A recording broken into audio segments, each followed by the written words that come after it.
is structure of the atom. Of the atom.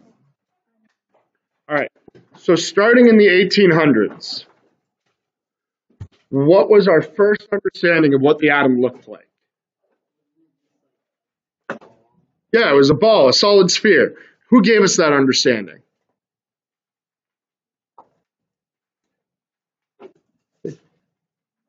Dalton, good. So Dalton, and the atom is a solid sphere. Is a solid sphere. Next up, we had Thomson. How did Thomson change our view of what the atom was? How did Thomson change our view of what the atom was?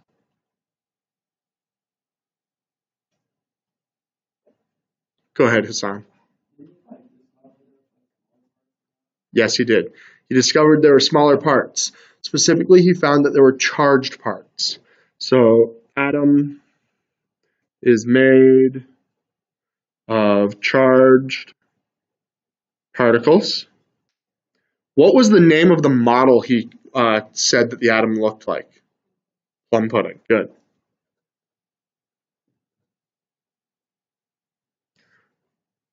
All right. So following Thomson, then we had Rutherford. What did Rutherford find for us? What did Rutherford find for us?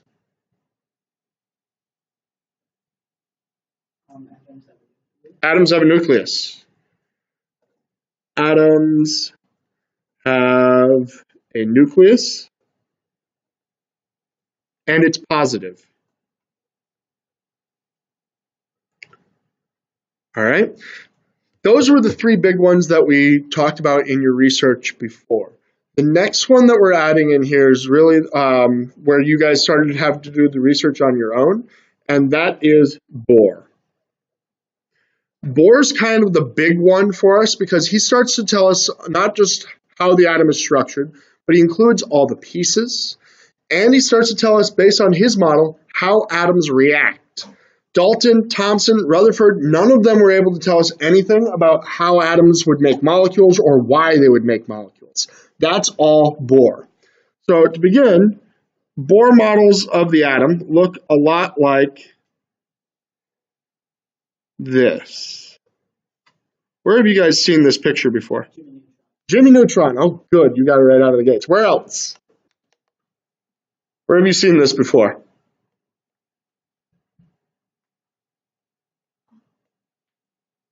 Say it louder. Big Bang Theory. I was about to say that. Well, you should say it. I was wrong though.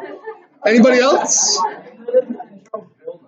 Intro to Bill Nye. Intro to Bill Nye. Anybody else? Any other science? So Bill Nye, Jimmy Neutron, Big Bang Theory. Let me see here real quick. Oh, I don't have it set for you guys. I have this picture here is the same thing for the other physical science class. But the reason that this is a symbol we recognize so readily is Bohr's model of the atom was really altering to what we understood for how particles were put together. And his picture is so distinct that it's kind of stuck around in pop culture. I mean, he was over 100 years ago was when he was making his discoveries. And this is still a symbol that you and I recognize very quickly. Okay? Bohr's big development was that after Rutherford said atoms have a nucleus and it's positive, Bohr arranged the electrons into what we call energy levels. Arranged electrons. And actually, I'm sorry, he called them orbitals into orbitals. And he claimed that electrons orbit the nucleus like the planets orbit the sun. Electrons orbit the nucleus like planets orbit the sun.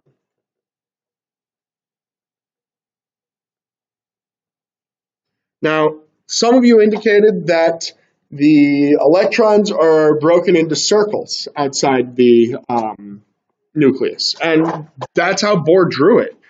So when Bohr has his atom in the center, or sorry, his nucleus in the center, he has a single circle, and then a second circle, third circle. I'm going to draw a fourth one. And depending on which orbital or which orbit level, he had different numbers of electrons on each one. How about there? Good? Okay. So on his first one, he had 2 electrons. On his next one, he had 8 electrons, 3, 4, 5, 6, 7, 8. On his next one, he had 18. And on his fourth energy level, he had 32 electrons. So 2, 8, 18, 32. And Bohr indicated that electrons always fill the lowest energy level first. Electrons fill the lowest energy level first. When they fill the electrons are in the lowest energy level, he called this the ground state. The ground state. Now, we can give electrons extra energy, typically by shining light of very specific colors on them. And when we do that, electrons can gain enough energy to jump up into higher energy levels. When an electron jumps to a higher energy level, it's what we call in the excited state. When an electron jumps to a higher level, it is in the excited state.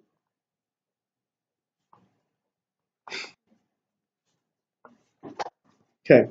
The other thing that Bohr found is that atoms react and combine with other atoms to make molecules in order to fill these energy levels or to fill specific orbits.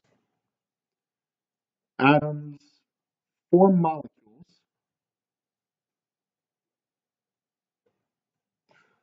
to fill energy levels. Okay, questions on Bohr's model so far? So next week, you guys are going to be making a project in which you're building Bohr models, lots of them. You're going to be drawing them out for different elements. So you'll be telling me how many protons and neutrons are in the center, and then you'll be drawing the appropriate number of electrons moving out. You'll be drawing up to 2 in the first energy level, up to 8 in the second, up to 18 in the third, and I don't make you go into the fourth. Okay? Today is the 24th, yeah. So while Bohr provided us a lot of information here and some big leaps and bounds, not all of it was exactly right.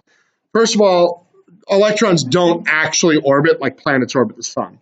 Rather, instead of just these nice perfect loops, energy levels are more like floors to an apartment building. And the electrons can run wherever they feel like on that floor. Or rather, they can run wherever they feel like within a specific room on that floor. So within our modern model,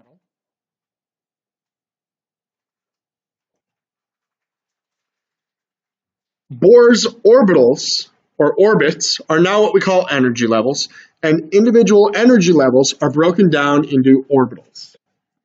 Individual energy levels, think of that like a floor on an apartment building,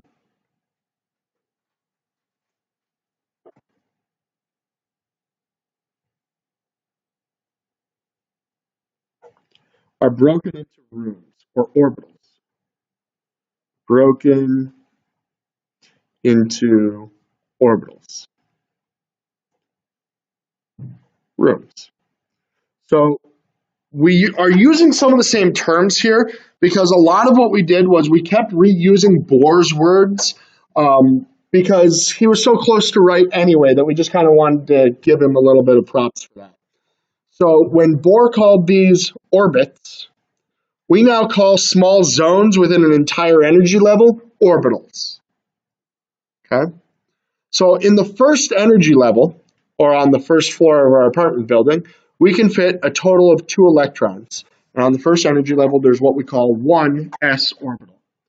First energy level, one s orbital. And to our understanding, the s orbital is shaped like a sphere and can hold 2 electrons. Shaped like a sphere can hold 2 electrons. All right, so I need you guys to do a mind experiment with me for a second here. You're 80 years old. You no longer can live in your own house. You need to live in some kind of assisted care apartment center. Okay? What apartment do you want? If you can pick any in the whole building, what apartment do you want? The first floor. First floor. In the same way, electrons fill the first floor or first energy level first. Okay? All first energy level on the first floor is taken. We go to the second energy level. You know you have to pick from the second floor because the first floor is gone. What room do you want? The one closest to the stairs. Closest to the stairs or elevator. Perfect. So when we go to the second energy level, we want those rooms that are closest to the stairs, which are still the s orbitals. So this one still has one s orbital. And it always fills first after the first floor is filled.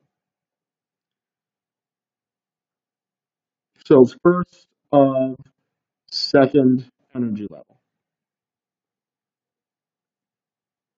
All right. So after that, those rooms by the doors are taken, by the elevators are taken, then we can start to pick other rooms. Those other rooms are what we're going to call p orbitals. And there are 3 p orbitals on the second energy level. Now, I don't know why we use p, but it is conveniently the same letter as the shape of these, because a p orbital is peanut shaped.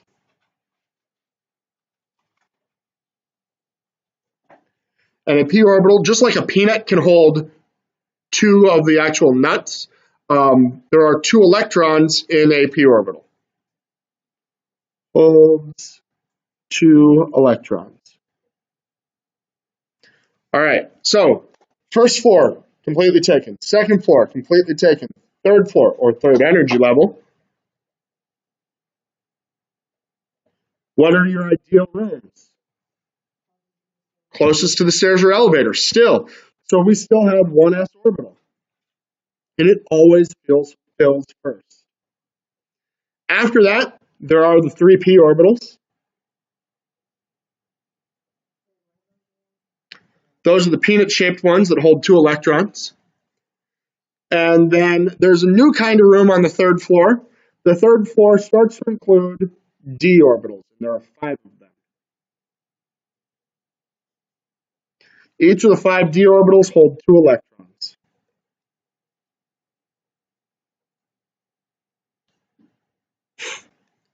We're not going to worry about the shape for that one.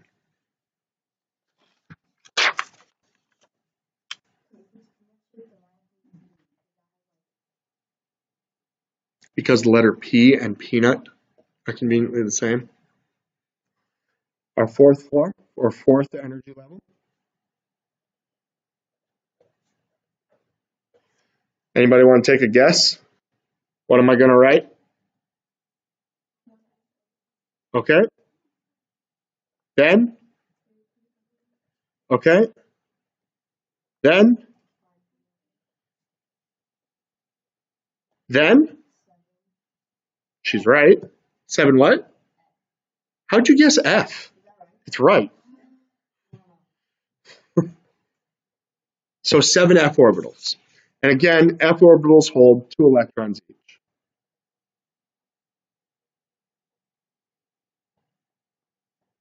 So from Bohr's understanding that electrons try to atoms react with each other to fill energy levels, we looked at it a little more closely and we found out, well, actually, atoms react to fill s and p orbitals primarily.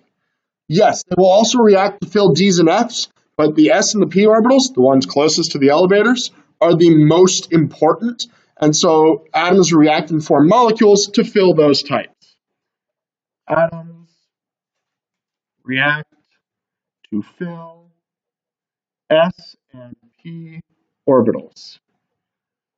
This understanding, this phrase right here, if you can understand that atoms react to fill s and p orbitals, and you can use that, that is all of chapter 6. We're on chapter 4. But all of chapter 6 is talking about how do we fill s and p orbitals. And if for every problem, every question we ask in chapter 6, you come back to this line right here, they react to fill s and p orbitals. This is what we're talking about for that whole chapter. Yes. I mean, it's a metaphor, and we could like a little bit more explanation, but it has to do with the exact amount of energy and what we call electron spin, which are all quantum mechanical ideas that we don't have to care about. So we'll run with the metaphor. I want to show you how we can actually recognize that, though, in what we now see as the periodic table. So if I pull up the periodic table here real quick, just a sec while I pull this up.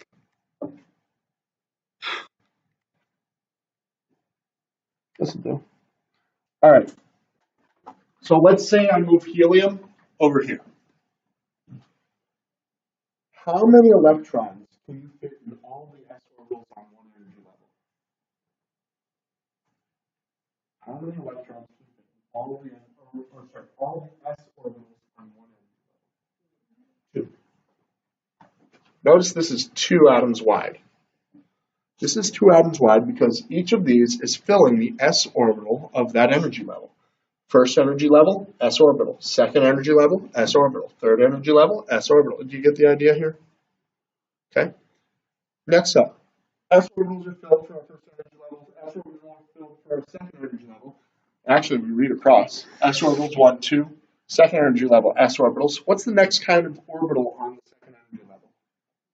How many p orbitals are on the second energy level? How many?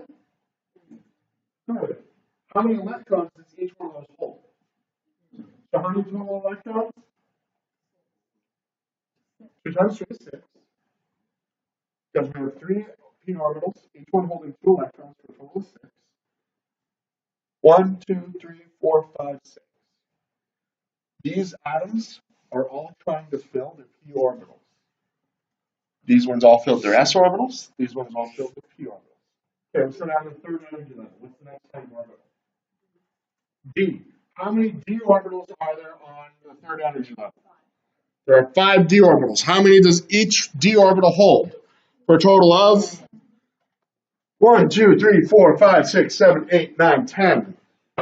These elements are not quite as reactive as these and these because they're only filling d orbitals, so they're not quite as important. S and p orbitals, very reactive because those are trying to be filled. And our last set, fourth energy level, what kind of orbitals? F orbitals are added in. How many F orbitals are on one energy level?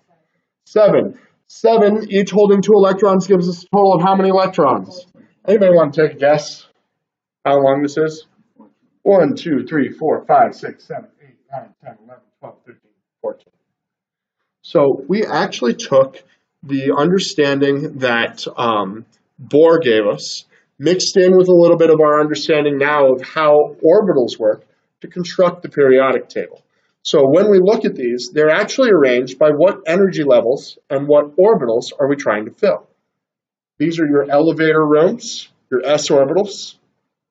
These are the next ones, so the ones that are a few doors outside of that, so the p orbitals.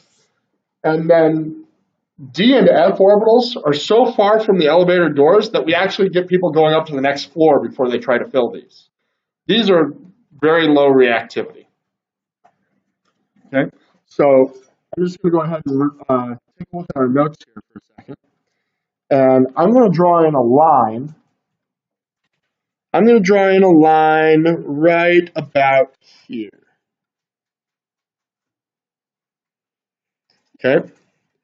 And I'm putting that line in because after that point, electrons start to fill in strange patterns.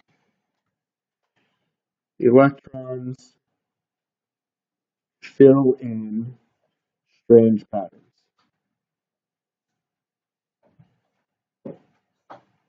So if we're talking about just the first, second energy levels and the third energy levels, S and P orbitals, electrons fill in a very orderly manner. It's like single file. I'll come back to it.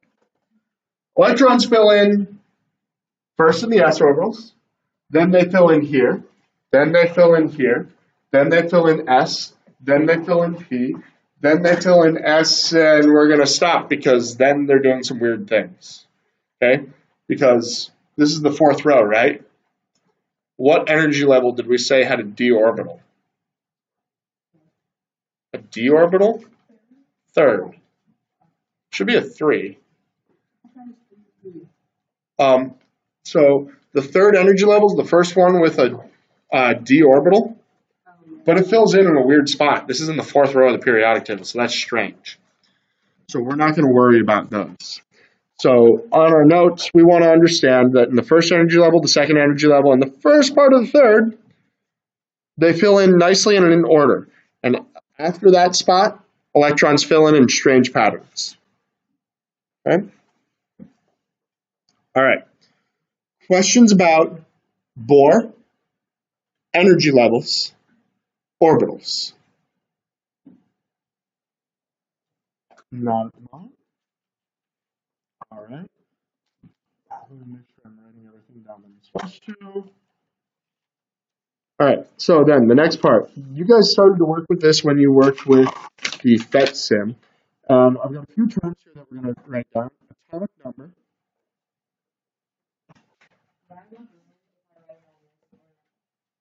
Probably not. Atomic mass or weight. And charge. So you saw numbers for these on your PhET sim. How did you determine what the atomic number was? Or from your web quest from yesterday, how did you figure out what the atomic number is? It's how many protons. So number of protons. Atomic mass or weight. How do I figure that one out?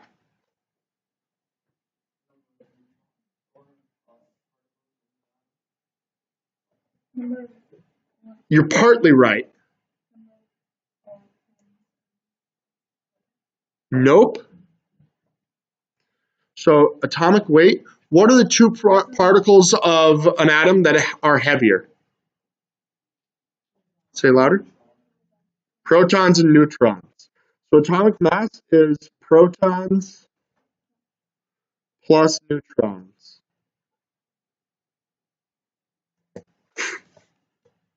Okay. Charge. How do I determine the charge of an atom? Number of electrons and protons. So it's actually the number of protons minus electrons. Good. So if we have more electrons than we have protons, it's going to be negative. If we have more protons than we have electrons, it's going to be positive. So if protons, can I use P plus to mean proton? We understand that protons start with P and they have a plus sign because they're positive. So what then can I use to represent electrons? E minus, perfect. So P plus, I'm going to get lazy from here on in, and I'm just going to write P plus for protons and E minus for negative or for electrons. Then this is going to be a positive ion. And if P plus is less than E minus, I'm going to have a negative ion. And if the proton number is equal to the electron number, we have a neutral atom. So anytime the word ion is used, that means we've got some kind of positive or negative charge. Anytime the word neutral atom is used, we know we're talking about equal numbers of protons and electrons. Okay? All right, how do I change the charge of an atom? How would I change the charge of an atom?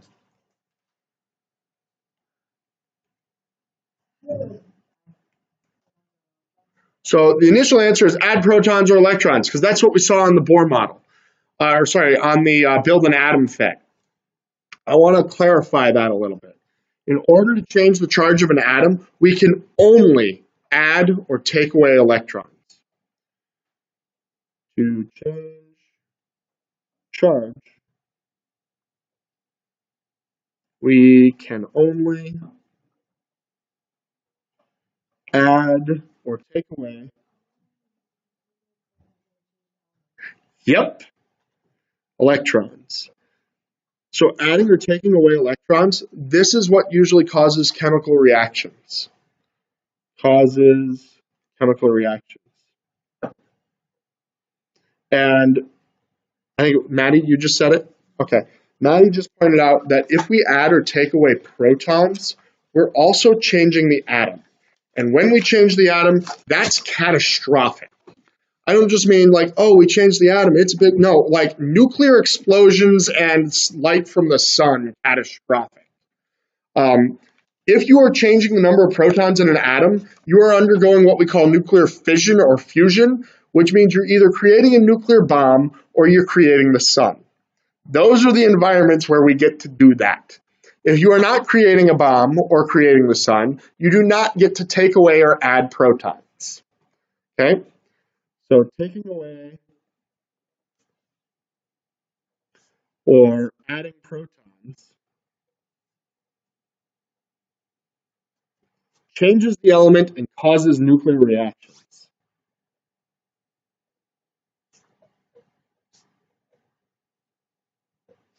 And causes nuclear reactions. On the very most mild scale of taking away protons, we can talk about Marie Curie. Marie Curie studied atoms that naturally give off protons and they radioactively decay. What happened to Marie Curie, someone who did study her? Died of radiation poisoning. So her studies, her research killed her because she was studying something that was giving away protons. Okay? So she did succeed in being the first woman to ever receive the Nobel Prize in Physics, but her research still killed her. Okay? The information here, adding and taking away protons, we didn't even know this was possible until she came around. She was one of the ones who really broke ground in saying that this is even a thing. Prior to that, we'd only ever worked in chemical reactions. She was the one who helped us figure out, oh, we can do nuclear reactions. And if we wanted to start talking about, well, the sun itself, we didn't know what caused the sun to provide light until Einstein in the early 1900s. We had no idea why the sun burned until then. We had a few models, but we did the math on the models for the other possibilities that cause light in the sun, and they indicated that the world could only be like 500 years old, which doesn't work because we know it's older than that. Okay? So nuclear reactions, I'm just going to write down here, this is things like light from the sun,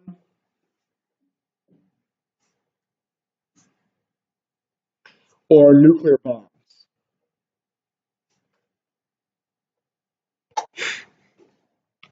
All right.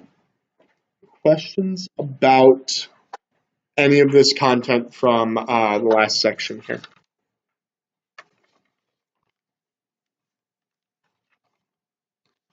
I'm just going to take a glance through what I wrote earlier, make sure I gave you guys all the same information. Okay.